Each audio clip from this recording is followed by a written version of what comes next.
तो दोस्तों, आप सबको जय मसीह की। आशा करती हूँ कि आप सब ठीक है। अगर आपके पास बाइबल है तो पहला सामुएल उसका 16 अध्याय 1 से 13 पद तक पढ़ सकते हैं। आज का शीर्षक है परमेश्वर का दर्पण हृदय की आंतरिक स्थिति को प्रकट करता है। मनुष्य बाहरी रूप को देखते हैं परंतु परमेश्वर हृदय को देखते हैं। पहला सामुएल 16 का 7। हम अक्सर लोगों के बारे में उनके दिखावे के आधार पर निर्णय लेते हैं। राजा शाऊल लंबा, सुंदर और एक प्रभावशाली परिवार से थे। पहला सामुएल 9 1 और 2 में पढ़ सकते, लेकिन अपने कार्य से वो विश्वास में कमी साबित हुए। इसीलिए परमेश्वर ने शाऊल के स्थान पर दाऊद को चुन लिया।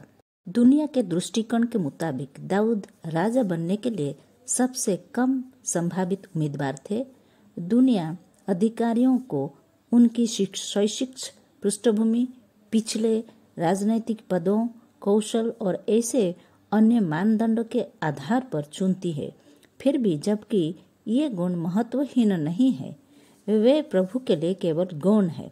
मनुष्य बाहरी रूप को देखता है लेकिन परमेश्वर हृदय को देखते हैं।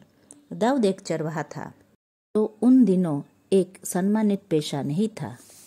इसके अलावा वो अपने परिवार में सबसे छोटा बेटा था। अपने समय में ज्येष्ठ पुत्र की सफलता के सबसे बड़े अवसर मिलते थे। दाऊद को अपने घर में इतना महत्वहीन समझा जाता था कि जब भविष्यद्वक्ता शामूएल उसका अभिषेक करने आया तो उसे भेड़ों को रखवाली करने के लिए खेत में छोड़ दिया गया। लेकिन प्रभु ने दाऊद में एक विनम्र हृदय पाया जो अन्यथा महानता की आकांक्षा नहीं रखता था। यह दाऊद परमेश्वर के अपने मन का व्यक्ति था, इसलिए नहीं कि वो परिपूर्ण था, बल्कि इसलिए कि वो आज्ञाकारी, वफादार और परमेश्वर के प्रति प्रतिबद्ध था। प्रिय मित्र, अक्सर हम लोगों को केवल बाहरी स्तर पर देखते हैं और हमेशा उनके आंतरिक, कभी कभी छिपे हुए सौंदर्य को देखने के लिए समय नहीं निकालते हैं। हम हमेशा उस चीज की महत्व नहीं देते जिसे परमेश्वर महत्व देते हैं। परमेश्वर का ध्यान लोगों के आंतरिक जीवन पर होता है। वह अंदर झांक कर नीचे तक देखते हैं, चाहे हृदय शुद्ध हो या वो पाखंड में पोशाक ओढ़ा हुआ भ्रष्ट हृदय हो। हम गाना गाते हैं, भेष बदला क्या हुआ, दिल का बदलना चाहिए, एक दो बातें नहीं बिल्कुल बदलना चाहिए, तंदुरुस्ती के लिए कपड़े बदलना चाहिए, हक परस्ती के लिए दिल का बदलना चाहिए। कपड़े, घर, गाड़ी, मोबाइल, स्टेटस बदलने से नहीं बल्कि दिल या मन का बदलाव जरूरी है। मन साफ होना चाहिए, यही तो पिता परमेश्वर चाहते हैं।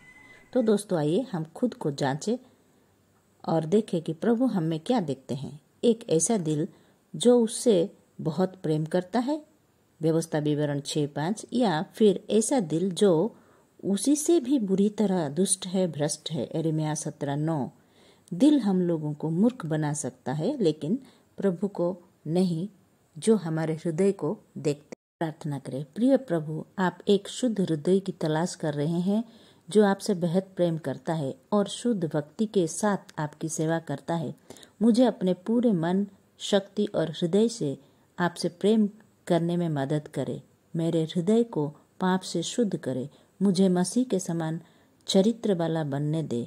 उसकी सुंदरता मेरे दिल और मेरे मन और मेरे जीवन में दिखाए।